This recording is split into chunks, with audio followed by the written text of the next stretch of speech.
أعوذ بالله من الشيطان الرجيم بسم الله الرحمن الرحيم والسماء بنيناها بأيد وإنا لموسعون والأرض فرشناها فنعم الماهدون ومن كل شيء خلقنا زوجين لعلكم تذكرون ففروا إلى الله إني لكم منه نذير مبين ولا تجعلوا مع الله إلها آخر إني لكم منه نذير مبين كذلك ما أتى الذين من قبلهم من رسول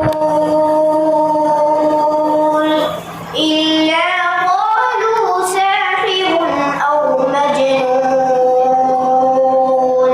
أتواصوا به بل هم قوم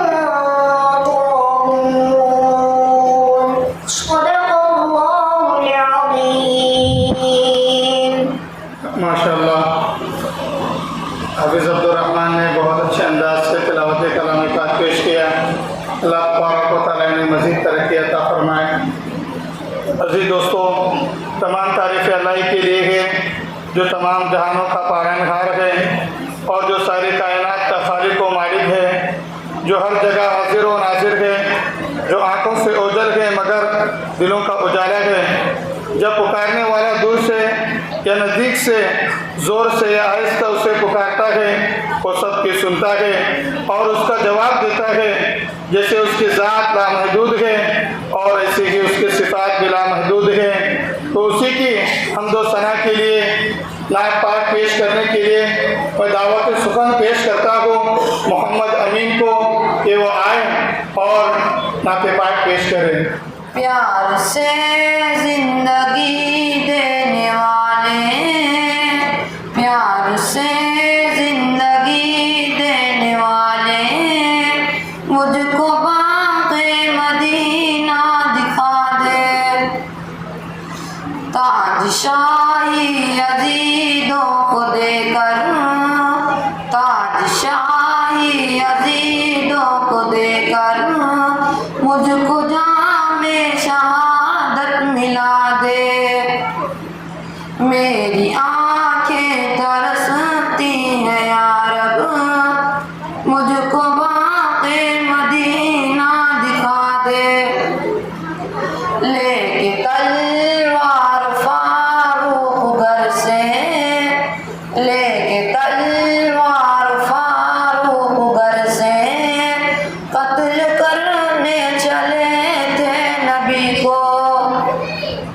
پاس پہنچے تو کی عرض رو کر، پاس پہنچے تو کی عرض رو کر، میرے محبوب کلمہ پڑھا دو. میں نہ چھوڑوں گا دامن نبی کا، میں نہ چھوڑوں گا دامن نبی کا. لے گیا چاند جتنی سزائے. صدق اللہ علیہ. السلام علیکم ورحمۃ اللہ وبرکاتہ. نحمده ونصلي على رسوله الكريم. قال الله تعالى: أعوذ بالله من الشيطان الرجيم. بسم الله الرحمن الرحيم. إن الله وملائكته يصلون على النبي يا أيها الذين آمنوا صلوا عليه وسلموا تسليما. أما بعد فيا معاشر المسلمين، سامعین اکرام اور حاضرین جلسہ، قبل اس کے کہ میں آپ لوگوں کے سامنے درود کے بارے میں کچھ عرض کروں، آپ ایک مرتبہ درود شریف پڑھ لیں تاکہ آپ کے دلوں میں محمد رسول صلی اللہ علیہ وسلم کی محبت تازہ ہو جائے۔ اللہم صلی علی محمد وآلہ وصحبہ۔ محترم بزرگوں، دنیا کفر اور شرک کی تاریکیوں میں گھری ہوئی تھی، انسانیت ظلم و ستم کے اثرات سے کرا رہی تھی۔ ایسے وقت میں مکہ کی سرزمین پر رحمت الہی کا ظہور ہوا اور اللہ تعالیٰ نے ایک نبی کو مبعوث فرمایا جو آخری نبی اور ختم الانبیاء تھا، جس کے سر اقدس پر اشرف الانبیاء کی کلام موجود تھی۔ دنیا نے دیکھا کہ مکہ کی گلیوں سے اٹھنے والی ایک تاؤ و تنخواہ آواز صرف 23 سال کی مدت میں روائے مسکون عالم سے بھی آگے بڑھ گئی۔ بھٹکے ہوئے انسان راستہ پا گئے، کفر و شرک کی تاریکیوں میں ہاتھ پیر مارنے والا انسان اجالے میں آ گیا اور دنیا نے جان دیا کہ حق کیا ہے اور باطل کیا ہے۔ یہ نعمت صرف اس کے وجود تک محدود نہ تھی، اس آفتاب کی کرنیں اسی زمانے تک زوفشانی نہیں کر رہی تھی، بلکہ آج بھی اس کی روشنی دلوں کی تاریکیوں کو کافر کر رہی ہے۔ خدا نخواستہ اگر اس مکی و مدنی آقا کا وجود مسعود اس دنیا میں نہ ہوتا تو ہم کفر و شرک کی تاریکیوں میں بھٹکتے رہتے۔ اتنا بڑا احسان اس ذات گرامی نے ہم پر کیا ہے، اس کا موازنہ ہم کیا دے سکتے ہیں؟ ہاں، ہم اس کے احسان مندی کے اذان میں چند لفظ ضرور کہہ سکتے ہیں جو اس ذات گرامی نے ہمیں بتائے ہیں۔ انہی لفظوں کو درود شریف کہا جاتا ہے۔ درود شریف کے فضائل بے شمار ہے۔ اللہ جل شانہ خود ارشاد فرماتا ہے کہ اے ایمان والو، تم محمد صلی اللہ علیہ وسلم پر درود السلام بھیجو۔ خدا حضور صلی اللہ علیہ وسلم نے ارشاد فرمایا، جو مجھ پر ایک مرتبہ درود بھیجے گا اللہ تعالیٰ اس پر 10 رحمتیں نازل فرمائے گا۔ امام ترمذی اپنی کتاب میں حضرت عبداللہ بن مسعود رضی اللہ عنہ سے ایک روایت نقل فرماتے ہیں کہ رسول اللہ صلی اللہ علیہ وسلم نے ارشاد فرمایا ہے، قیامت کے دن سب لوگوں سے زیادہ قریب وہ شخص ہوگا جو مجھ پر زیادہ سے زیادہ درود شریف پڑھنے والا ہوگا۔ ایک بار حضور صلی اللہ علیہ وسلم نے ارشاد فرمایا، اس شخص کی نہ خاک آلود ہو کے میرا ذکر اس کے سامنے کیا جائے اور وہ مجھ پر درود نہ بھیجے۔ الغرض احادیث میں درود شریف کی بہت زیادہ فضیلت آئی ہے۔ امت محمدیہ میں تقریباً تمام فرقوں کا اتفاق ہے کہ حضور صلی اللہ علیہ وسلم پر درود جتنا بھیجا جائے اتنا ہی ثواب زیادہ ہوگا۔ آئے آخری میں ہم اور آپ ایک بار اور درود پڑھ لیں، اللہم صلی علی محمد وآلہ وصحبہ۔ اللہ تعالی ہم سب مسلمانوں کو درود پڑھنے کی زیادہ سے زیادہ توفیق عطا فرمائے اور شفیع النبی رحمۃ للعالمین حضور اقدس صلی اللہ علیہ وسلم کی شفاعت کی رحمت سے ہم تمام مسلمانوں کو نواز دے، آمین یا رب العالمین۔ اس شعر کے ساتھ میں اپنی تقریر ختم کرنا چاہتا ہوں۔ جب انسان تھا دین سے جاہل، دنیا تھی اللہ سے غافل۔ جب انسان تھا دین سے جاہل، دنیا تھی اللہ سے غافل۔ اس دم بن کر دین کے حامل آئے ایک انسان مکرم، کون؟ محمد سرور عالم صلی اللہ علیہ وسلم۔ وما لینا الا البلاغ۔ السلام علیکم ورحمۃ اللہ وبرکاتہ، نحمدہ ونصلی علی رسولہ الکریم، اما بعد، فاعوذ باللہ من الشیطان الرجیم، بسم اللہ الرحمن الرحیم، ذالک الکتاب لا ریب فیہ، صدق اللہ العظیم۔ سامعین اکرام، حاضرین جلسہ، میں قرآن کریم کی اہمیت و فضیلت پر مختصر روشنی ڈالنا چاہتی ہوں۔ امید ہے کہ آپ حضرات میری باتوں کو غور سے سنیں گے۔ سامعین اکرام، قرآن کریم اللہ تعالیٰ کی سب سے مقدس اور سب سے پاکیزہ کتاب ہے۔ اس کا ایک ایک حرف سچا اور صادق ہے۔ یہ قیامت تک آنے والے انسانوں کے لیے راہ ہدایت ہے۔ جس طرح اس کی تلاوت باعث ثواب ہے، اسی طرح اس کو عقیدت و محبت سے سننا اور دیکھنا بھی عبادت ہے۔ اس کو چھونا اور اس کو پکڑنا بھی باعث سعادت ہے۔ اللہ تعالیٰ نے اس کو پڑھنے پر ایک ایک حرف کے بدلے میں 10 نیکیوں کا وعدہ کیا ہے۔ یہ وہ کتاب ہے جس نے اس کو پڑھا اس کی زندگی میں انقلاب آ گیا، جس نے اس پر عمل کیا وہ شرافت و بزرگی کا امام بن گیا، دنیا کی حکومت و طاقت اس کے قدموں میں نثار ہونے لگی۔ حاضرین مجلس،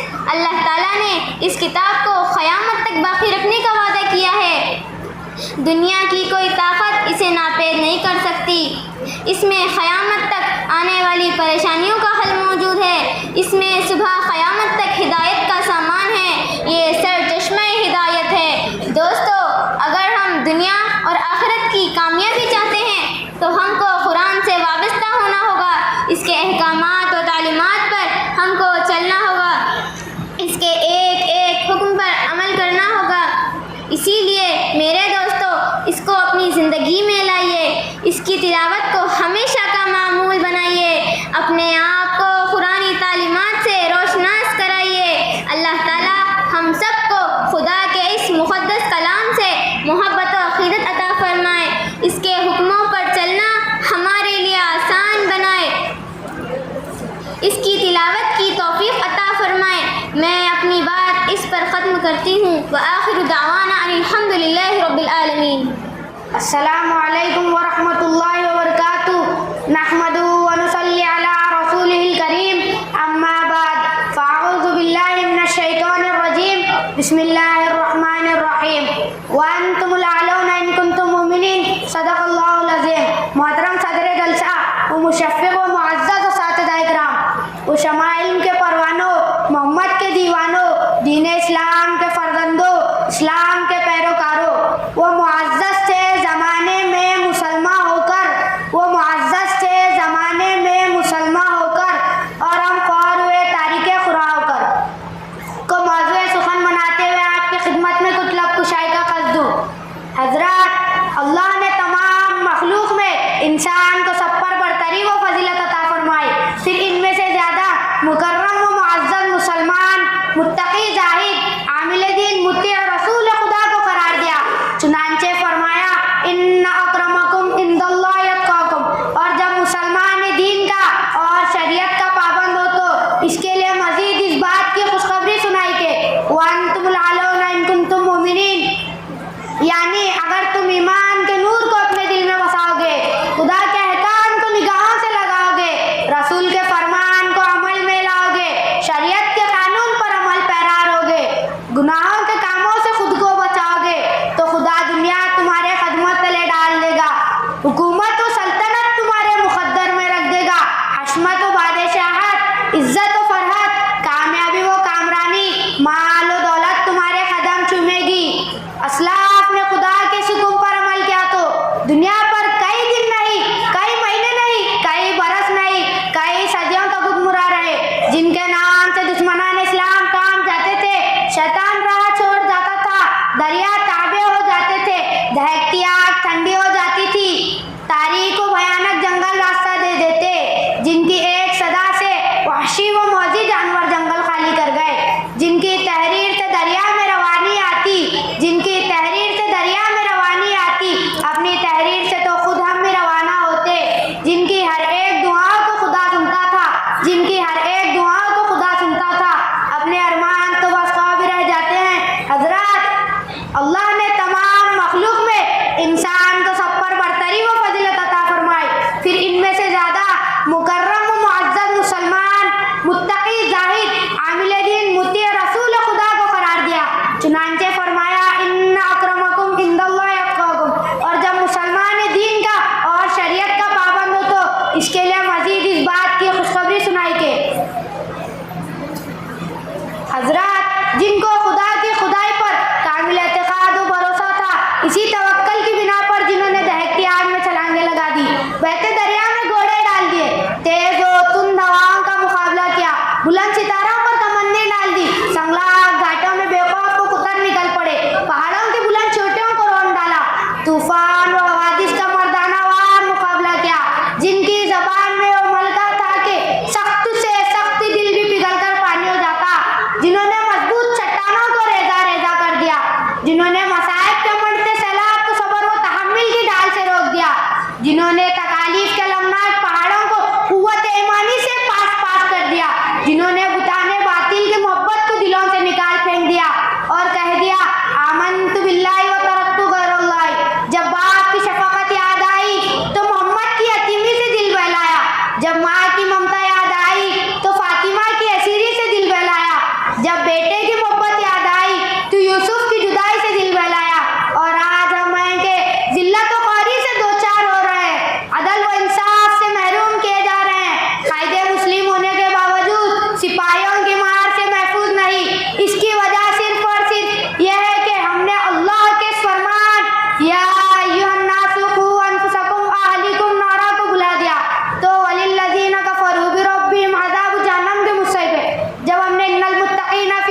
نحمده ونصلي على رسول الكريم أما بعد قال النبي صلى الله عليه وسلم أصحابي كالنجوم بأيهم اهتديتم سامعین اکرام، حاضرین جلسہ، صحابہ اکرام رضوان اللہ اجمعین کے فضائل و مناقب کے عنوان پر آپ حضرات کے سامنے کچھ لفظ ارشاد کرنے کی جرات کر رہی ہوں، اس امید کے ساتھ آپ حضرات میری معروضات کو غور سے سماعت کر کے حوصلہ افزائی فرمائیں گے۔ محترم سامعین، صحابہ اکرام رضوان اللہ اجمعین کی جماعت وہ جماعت ہے جنہوں نے ایمان سب سے پہلے قبول کیا، جناب نبی کریم صلی اللہ علیہ وسلم کو دیکھا، آپ کے ہر مصیبت و پریشانی میں ساتھ رہے، اپنا تن من دھن سب کچھ حضور پر قربان کر دیا، اسلام کی سے بلندی والا کلمت اللہ کے لیے اپنی جان کی بازی لگا دی۔ ہم تک جو دین پہنچائے اس میں صحابہ اکرام رضوان اللہ اجمعین کی بے انتہائی قربانی شامل ہے۔ یہ وہ صحابہ ہیں جو حضور کی ایک ایک ادا کے لیے ہر وقت مر مٹنے کے لیے تیار رہتے تھے، جو حضور صلی اللہ علیہ وسلم کی سیرت کو اپنی زندگی میں اتارا، ایک ایک سنت پر عمل کیا، جن کا سونا جاگنا اٹھنا بیٹھنا خوشی و غمی سب کچھ قرآن و حدیث کے سانچے میں ڈھلا ہوا ہے۔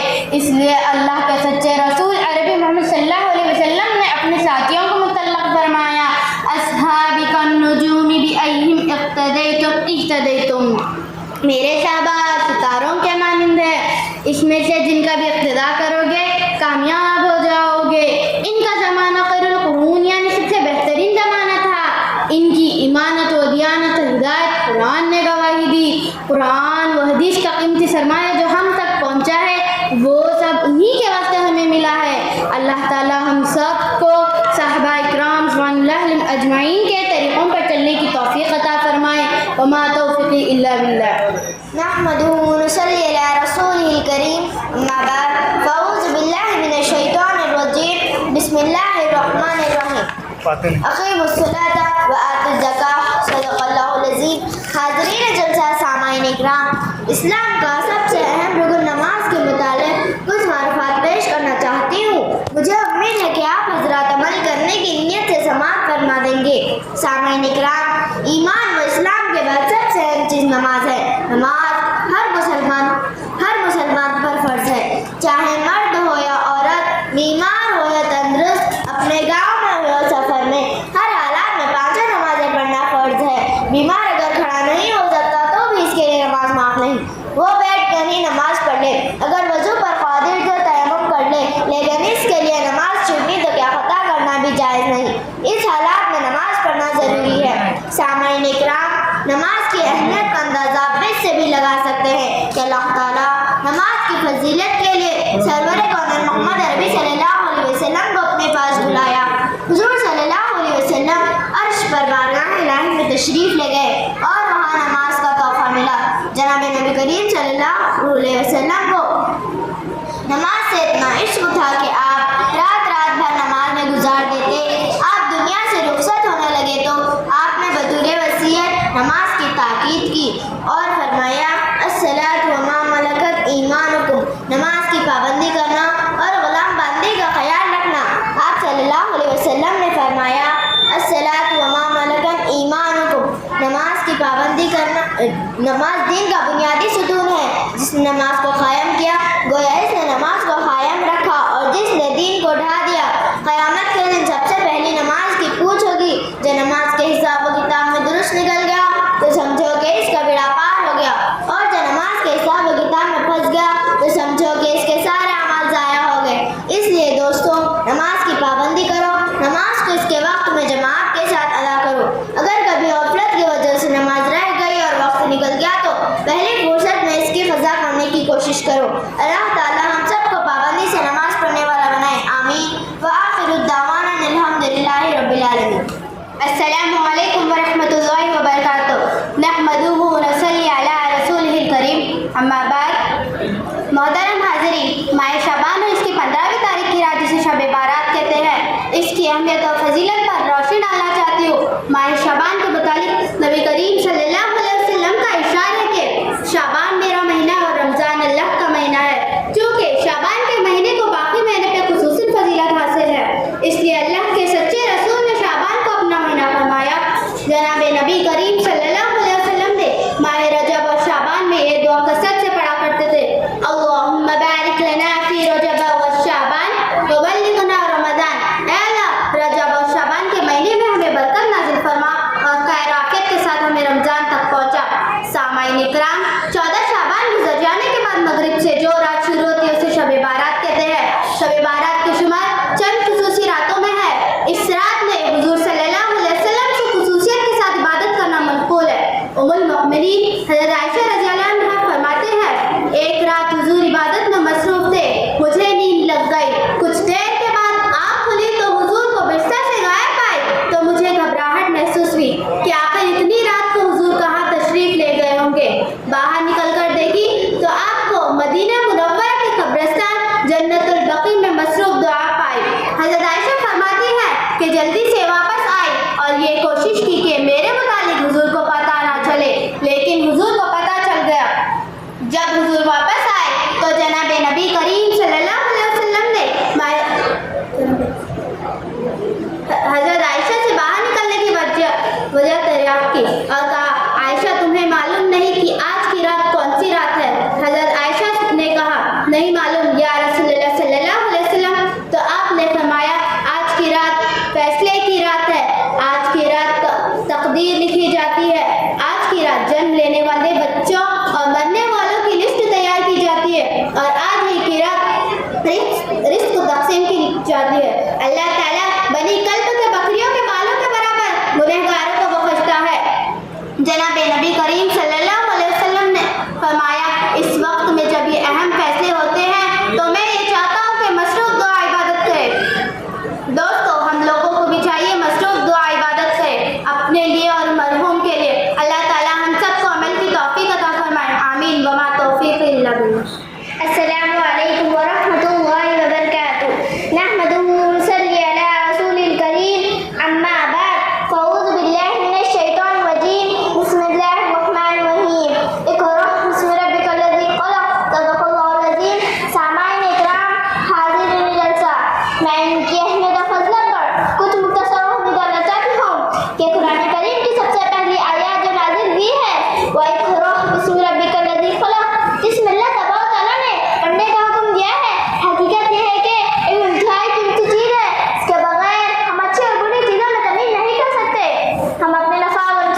خود کی بھی اصلاح ہوگی اور اپنی ذات سے بھی دوسروں کو فائدہ پہنچے گا.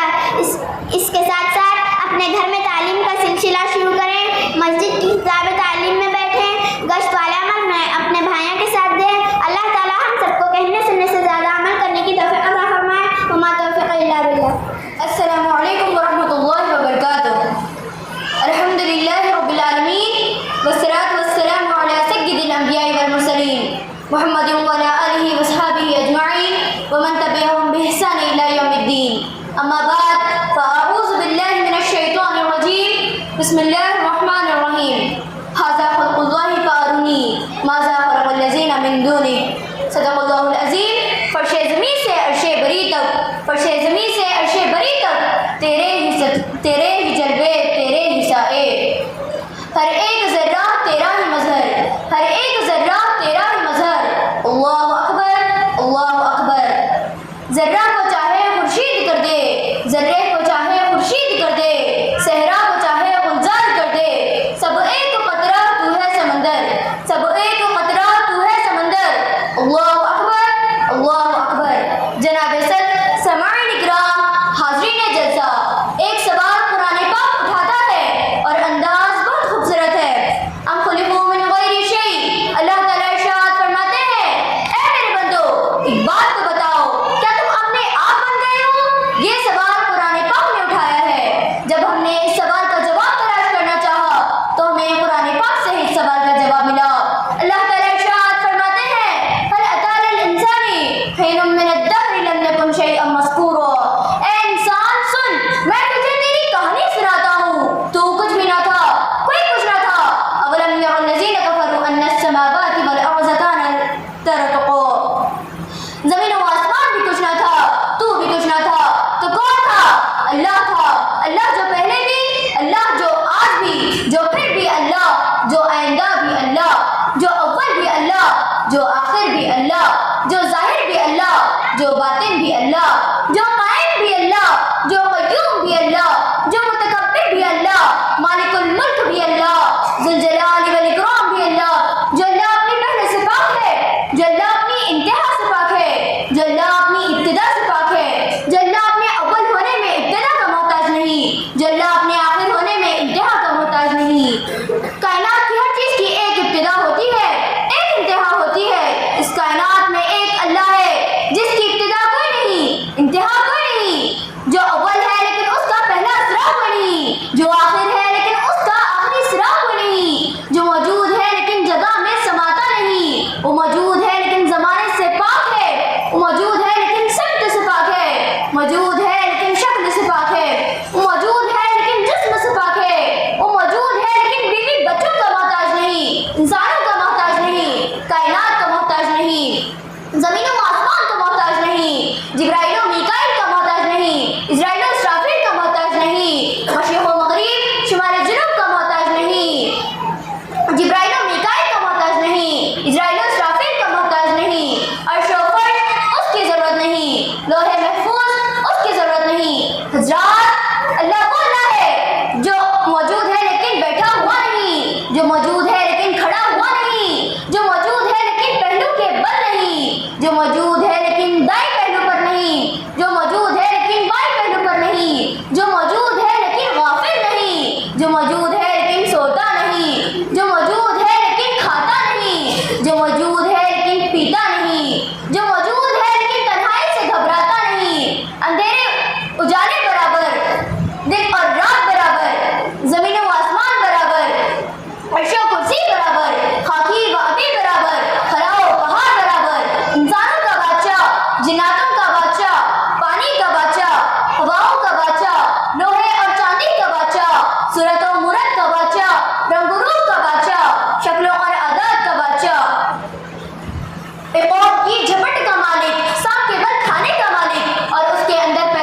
وإنا لمحسنون.